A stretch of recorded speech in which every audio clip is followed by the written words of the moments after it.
నెల్లూరు జిల్లా వెడవలూరు మండలం దంపూరు మిక్స్డ్ కాలనీలో జిల్లా ఎస్పీ అజిత వేజంట్ల ఆదేశాల మేరకు రూరల్ డీఎస్పీ ఘట్టమనేని శ్రీనివాసరావు సూచనలతో సీఐ దుర్గాప్రసాదరావు ఆధ్వర్యంలో కార్డియన్ సెర్చ్ నిర్వహించారు. ఈ తనిఖీలో పత్రాలు లేని 18 ద్విచక్ర వాహనాలను స్వాధీనం చేసుకున్నారు. ఆయా వాహనాల పత్రాలను పరిశీలిస్తున్నట్లు పోలీసులు తెలిపారు. ఈ సందర్భంగా సీఐ దుర్గాప్రసాదరావు మాట్లాడుతూ వాహనదారులు డ్రైవింగ్ లైసెన్స్, ఆర్సీ, ఇన్సూరెన్స్ తదితర పత్రాలను తప్పనిసరిగా వెంట ఉంచుకోవాలని, ట్రాఫిక్ నిబంధనలను ఖచ్చితంగా పాటించాలని సూచించారు.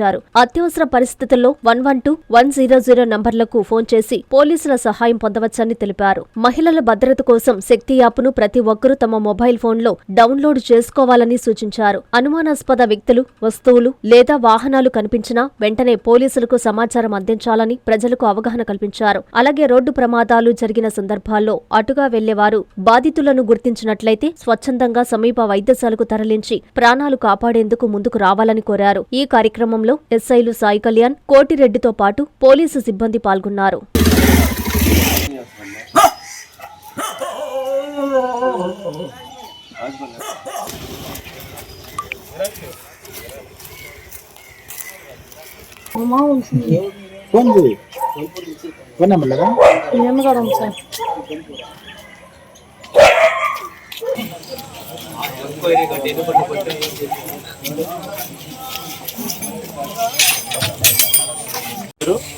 ఇమీడియట్ గా వాళ్ళు అడిగిన డేటా అంతా మీ ఆధార్ కార్డు, తర్వాత ఏటీఎం కార్డు డేటా, మీ లైసెన్స్ అన్ని డీటెయిల్స్ కనుక ఇచ్చేసారనుకో పంపిస్తాం. మీ గారు వచ్చినప్పుడు లైసెన్స్ కాకపోయినా బయట చేసి పోతుంది. ఓకేనా? ఈరోజు నెల్లూరు జిల్లా ఎస్పీ గారు అయినటువంటి శ్రీమతి అజిత వేజండ్ల గారి ఇన్స్ట్రక్షన్స్ మేరకు రూరల్ డీఎస్పీ జి శ్రీనివాసరావు గారి పర్యవేక్షణలో ఉచ్చిరెడ్డిపాలెం సర్కిల్కి సంబంధించిన సిబ్బందితో ఈరోజు వావెళ్ళ గ్రామంలో, వెడవలూరు మండలం వావెళ్ళ గ్రామంలో కార్డినెన్స్ సెర్చ్ ప్రోగ్రాం కండక్ట్ చేయడం జరిగింది. ఈ కండక్ట్ చేసిన ప్రోగ్రాంలో సరైన పత్రాలు లేనటువంటి ఒక 18 బైకులను సీజ్ చేయడం జరిగింది. అలాగే ఇక్కడ ఎదురైన ఈ విలేజ్ గ్రామస్తులందరికీ కూడా అవేర్నెస్ ప్రోగ్రాం కూడా కండక్ట్ చేయడం జరిగింది. డే టు డే లైఫ్లో జరుగుతున్న డ్రగ్స్ మీద, అలాగే యూత్ ఎలాగా డ్రగ్స్కి అట్రాక్ట్ అవుతున్నారు, వాళ్ళు ఎలా అలవాటు అవుతున్నారు, అలవాటు అయింది మీరు ఎలా తెలుసుకోవాలి, తల్లిదండ్రులు పిల్లలకి ఎలా అవేర్నెస్ క్రియేట్ చేయాలి, తల్లిదండ్రులు పిల్లల్ని ఏ విధంగా గమనించి వాళ్ళు ఏం చేస్తున్నారు ఏంది వెరిఫై చేసుకోకపోతే డ్రగ్స్కి బానిసైన పిల్లలు ఎటువంటి నేరాలకైనా పాల్పడతారు. కాబట్టి తల్లిదండ్రులు అప్రమత్తంగా ఉండి వారిని గమనిస్తూ ఉండాలి. అలాగే రోడ్ యాక్సిడెంట్స్ మనకు జరుగుతూ ఉన్నాయి. డే టు డే లైఫ్లో చాలామంది ప్రాణాలు కోల్పోతూ ఉన్నారు. ముఖ్యంగా హెల్మెట్ ధరించుకోవడం వల్ల ఈ యాక్సిడెంట్లు ఎక్కువగా జరుగుతున్నాయి. అలాగే మైనర్లకి వెహికల్స్ ఇచ్చి పంపడం, హెల్మెట్ లేకుండా డ్రైవింగ్ చేయడము, అలాగే డ్రైవింగ్ అవగాహన లేని వ్యక్తులు డ్రైవింగ్ చేయడం వల్ల వాళ్ళు యాక్సిడెంట్లకు గురవడం కాకుండా ఎదుటి వారిని కూడా యాక్సిడెంట్ చేసే ప్రమాదం ఉంది. కాబట్టి ఎట్టి పరిస్థితుల్లో మైనర్లకు డ్రైవింగ్ వెహికల్స్ ఇవ్వద్దని చెప్పున్నాము. అట్లా ఇచ్చిన ఏడలా ఏదైనా కేసు జరిగినప్పుడు తల్లిదండ్రులు కూడా కేసుల్లో ముద్దాయిలుగా చేర్చడం జరుగుతుందని కూడా ఎక్స్ప్లెయిన్ చేయడం జరిగింది. అలాగే గ్రామాల్లో పిల్లలు స్కూల్ నుంచి వచ్చిన తర్వాత ఎక్కడికి వెళ్తున్నారు, ఏం చేస్తున్నారు, చిన్నపిల్లలు ప్రజెంట్ డేస్లో డే టు డే లైఫ్లో చూస్తూనే ఉన్నాం. చాలా చోట్ల చిన్నపిల్లల మీద అఘాయిత్యాలు జరుగుతున్నాయి. కాబట్టి అప్రమత్తంగా ఉండి తల్లిదండ్రులు పిల్లల్ని స్కూల్ నుంచి వచ్చిన తర్వాత ప్రాపర్గా ఇంటి దగ్గర పెట్టుకోవాలి తప్ప ఊళ్ళో తిరగడము, అటు ఇటు వెళ్ళడము గమనించుకొని అప్రమత్తంగా ఉండాలని కూడా తెలియపరచడం జరిగింది.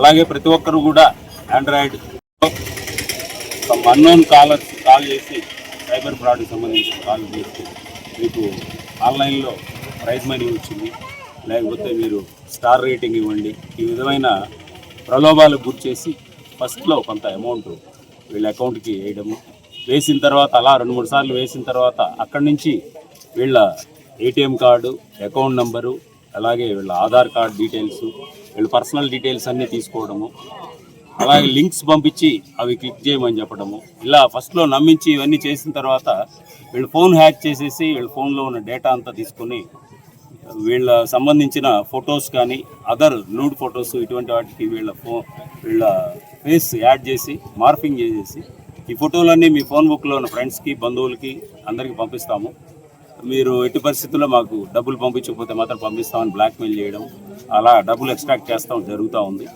స్టూడెంట్స్ ముఖ్యంగా ఇటువంటి బెట్టింగ్ యాప్ల్లో వీటిల్లో పార్టిసిపేట్ చేసి ఇటువంటి వాటిల్లో ఇరుక్కుపోతున్నారు. ఇకపోయి ఆ డబ్బులు దొరికినప్పుడు పక్కన వాళ్ళలో దొంగతనాలు చేయడం కానీ, ఎవరి దగ్గర అప్పులు తీసుకోవడం కానీ, ఆఖరికి చైన్ స్నాచింగ్లు కూడా పాల్పడుతూ ఉన్నారు. కాబట్టి తల్లిదండ్రులు అప్రమత్తంగా ఉండి పిల్లలు ఫోన్లో ఏం వాడుతున్నారు, ఏం చూస్తున్నారు అనేది గమనించాలి. అలాగే చాలామంది స్టూడెంట్స్ కూడా వాళ్ళు అడిగే డబ్బులు ఇవ్వలేక సూసైడ్ చేసుకోవడము, వేలు లక్షలు కోట్ల రూపాయలు కూడా పోగొట్టుకున్న వాళ్ళు మాకు రోజు డే టు డే లైఫ్లో కంప్లైంట్స్ వస్తున్నాయి. కాబట్టి ప్రతి ఒక్కరూ అప్రమత్తంగా ఉండి అన్నోన్ కాలర్స్ని ఎంటర్టైన్ చేయకుండా ఏదైనా డౌట్ ఉంటే కన్సర్న్ బ్యాంక్కి వెళ్ళి ఫిజికల్గా వెరిఫై చేసుకోవాలి తప్పితే కేవైసీ అప్డేట్ చేయాలి, ఆధార్ అప్డేట్ చేయాలి అని వచ్చిన కాల్స్ని నమ్మొద్దని ముఖ్యంగా అందరికి కూడా అవేర్నెస్ క్రియేట్ చేయడం జరిగింది. అలాగే మనకి ఇళ్లలో ఈ దొంగతనాలు జరుగుతూ ఉన్నాయి కాబట్టి ప్రతి గ్రామంలో కూడా మెయిన్ సెంటర్లో సీసీ కెమెరాలు పెట్టుకున్నందువల్ల మనం ఈ దొంగలను కానీ వేరే వాళ్ళని కూడా ఐడెంటిఫై చేయడం జరుగుతుంది. కాబట్టి సీసీ కెమెరాలు కూడా ఏర్పాటు చేసుకోవాల్సింది కూడా ఈ గ్రామస్తులకి వివరించడం జరిగింది. ఈ విధమైన అవేర్నెస్ ప్రోగ్రామ్ కూడా ఈరోజు ఈ వావిల గ్రామంలో కండక్ట్ చేయడం జరిగింది. సార్, చికెన్ వ్యర్థాలు ఎక్కువ వస్తున్నాయి. వ్యర్థాల మీద, చికెన్ వేస్ట్కి సంబంధించిన బళ్ళ మీద నిఘా పెట్టున్నాము. మ్యాక్సిమం ఇవి జిల్లాలో ఒక ప్రాంతం నుంచి ప్రపంచ స్థాయి రోబోటిక్ సర్జరీలు మన నెల్లూరు నారాయణలో 26 సంవత్సరాల సంస్థాగత అనుభవం, సాంకేతిక ఆధారిత వైద్య సేవలు, ప్రామాణికత, నాణ్యత మరియు నిబద్ధత, అధునాతన 3D high definition visualisation, surgeon పూర్తి నియంత్రణలో పనిచేసే multi articulated robotic arms, millimetre స్థాయి ఖచ్చితత్వం, మెరుగైన ఎర్గోనామిక్స్ మరియు స్థిరత్వం. Narayana robotic surgery. తక్కువ నొప్పి, తక్కువ రక్తస్రావం, వేగంగా కోలుకోవడం, త్వరితంగా డిశ్చార్జ్. నెల్లూరు పరిసర ప్రాంత ప్రజలకు అందుబాటులో కలదు.